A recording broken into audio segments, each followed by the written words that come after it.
Selamat sore sedulur, salam sehat, salam sejahtera, salam berkebun bagi yang berkebun, dan salam berkreasi kepada semua para sedulur semua dimanapun berada sesuai dengan pilihan profesi dan kegiatan masing-masing.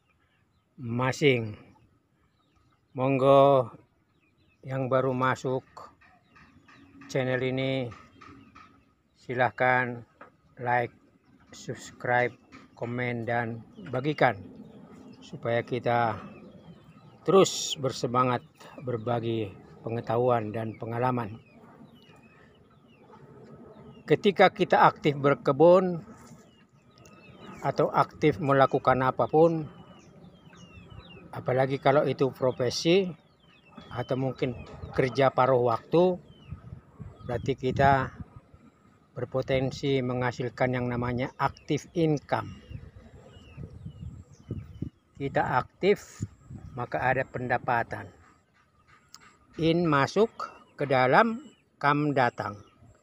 Berarti ada yang datang ke dalam, yaitu berupa penghasilan, active income. Bagaimana dengan berkebun? Apakah ada potensi passive income?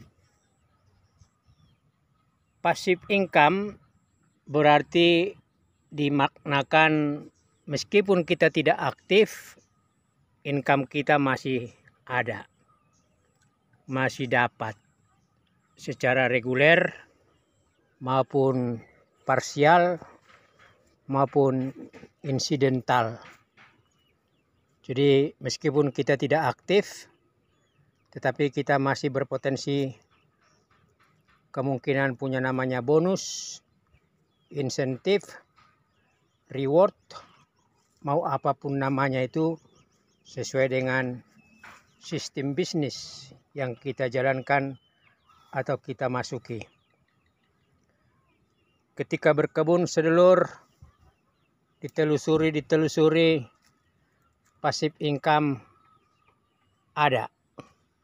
Hanya saja memang yang namanya mau mengikuti sistem apapun di dalam bisnis atau kegiatan ekonomi, berarti di awal-awal kita harus mengalokasikan, ya, kita harus berkorban untuk melakukan investasi. Minimal kita login untuk ikut sebagai member dari sistem yang ditawarkan, dan pada akhirnya kita memutuskan untuk bisa mengikuti pola-pola dari bisnis itu. Di era saat ini sangat banyak yang menawarkan passive income.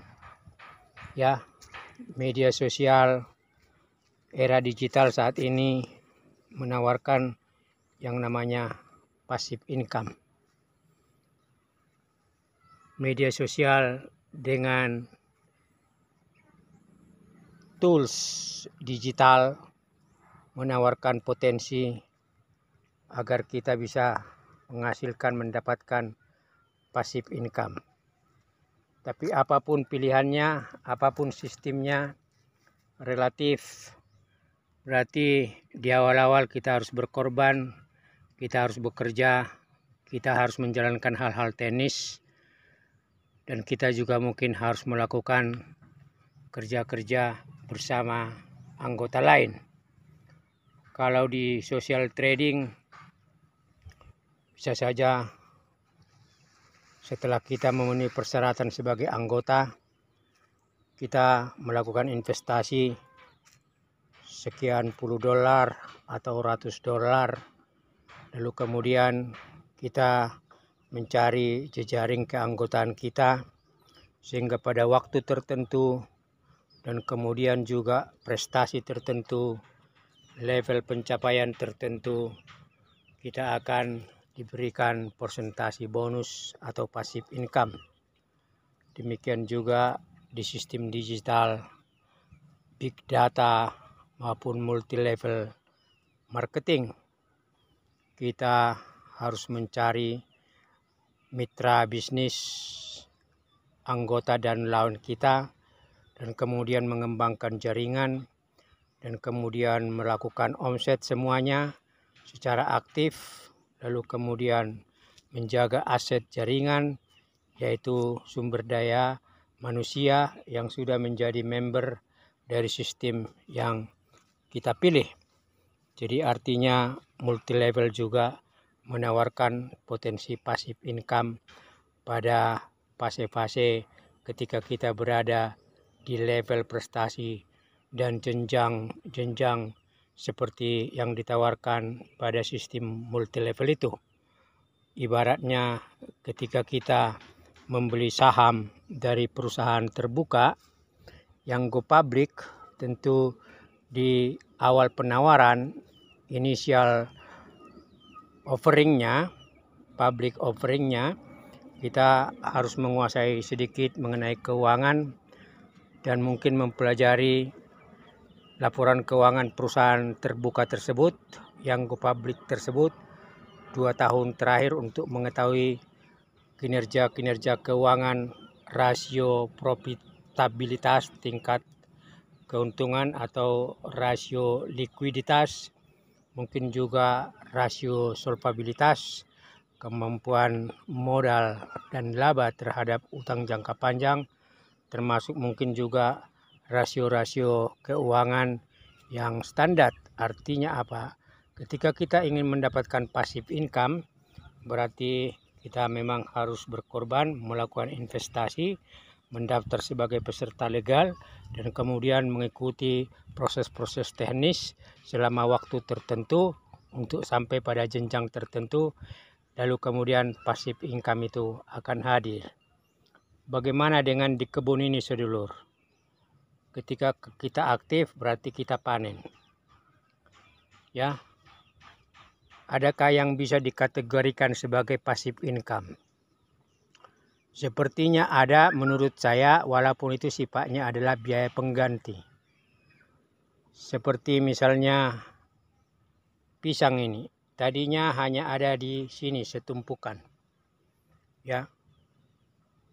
Lalu kemudian saya pindahkan tunasnya ke titik ini. Nah, titik ini bahkan sudah jadi 3 tunas. Sudah berkembang. Saya kembangkan di titik ini. Ini titiknya sudah 2. Ya, padahal tadi tunasnya seperti yang di belakang itu kecil.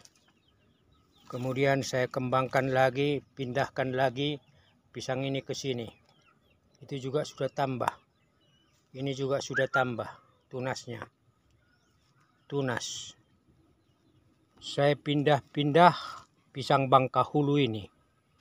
Ya, pisang yang sangat saya suka. Nah, ini tunasnya juga sudah ada. Tambah 1. Tambah. Nah, inilah namanya. Ya, kerja di awal, lalu kemudian alam merawat, ekosistem merawat, dan akhirnya tunasnya ini itu bertambah meskipun jarang kita siram. Ya. Jadi kerja-kerja teknis sudah diambil oleh tanaman itu sendiri, pepaya itu sendiri, untuk dia akhirnya berkembang dari sisi tunas. Tambah tunas, nanti seiring waktu berarti ini akan menjadi passive income dalam bentuk panen.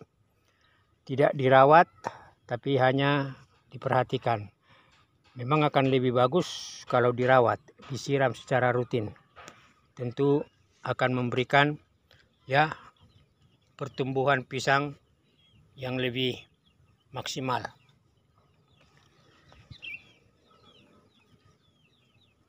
Jadi pisang ini semakin tinggi dan semakin bertambah banyak. Potensi pasif income ada, tambah-tambah kali-kalinya sudah kelihatan. Tinggal menunggu waktu. Yang kedua, sedulur, yang saya kembangkan di sini seiring dengan beternak ayam, yaitu adalah membudidayakan tanaman apu-apu dan mata lele. Di 2 waring ini ada 2 pakan alternatif yang berpotensi sebagai pakan alternatif berkualitas dan memiliki protein, karbohidrat, mineral, vitamin, serta serat. Saya hanya kerja di awal memasang waring ini. Mata lele baru 2 hari, 3 hari yang lalu. jadi baru berkembang anakan mata lele. Kalau ini kita 2 kali sehari, pagi dan sore sudah berikan ke ayam. Nah, artinya apa? 2 jenis pakan tanaman air ini telah menjadi passive income. Meskipun sebenarnya adalah biaya pengganti dari pakan. Sehingga kita tidak mengeluarkan biaya, tidak melakukan pembelian untuk jenis-jenis pakan tertentu.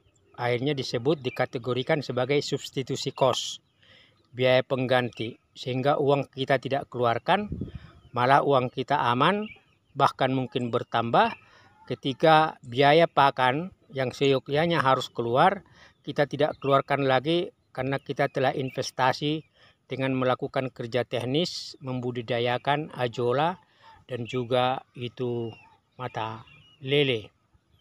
Saya belum berpikir untuk mengerjakan ini yang namanya ganggang, semakin melebar dia.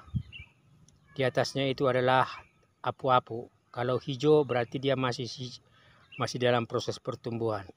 Kalau coklat begini itu berarti sudah semakin tua. Seratnya dan kadar kalsiumnya, nitrogennya, mangannya, besinya, karbohidratnya cukup tinggi.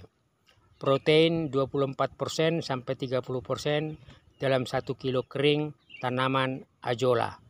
Nah, ini sedulur. Jadi ajola, tanaman air dan mata lele itu sebenarnya adalah biaya pengganti. Tapi saya kategorikan saja passive income. Jadi meskipun saya tidak aktif, itu tanaman air bertambah terus. Jadi ada income ya yang pasif tapi dalam bentuk biaya pengganti. Kita tidak mengeluarkan uang karena kita tidak belanja pakan. Bahkan kita mungkin biaya pakan utama semakin mengecil karena potensi pakan alternatif semakin tinggi. Kira-kira begitu sedulur. Aktif income di kebun, kita aktif berarti ada potensi untuk mendapatkan hasil. Kita kurang aktif seperti tidak menyiram, berarti tanaman kita bisa tingkat panenannya semakin rendah atau mengecil. Kalau passive income berarti di awal-awal kita harus melakukan pengorbanan termasuk investasi waktu, tenaga kerja, dan kemudian juga mungkin sedikit biaya untuk kemudian kita lakukan hal-hal teknis tersebut pada waktu tertentu untuk selanjutnya ekosistem dan habitat yang akan merawat atau membuat investasi itu bertumbuh dan berkembang seperti pisang ini. Pepaya juga mungkin, tetapi saya sementara ini kategorikan passive income berladang, berkebun itu adalah pisang dan tanaman air. Salam sehat, salam sejahtera.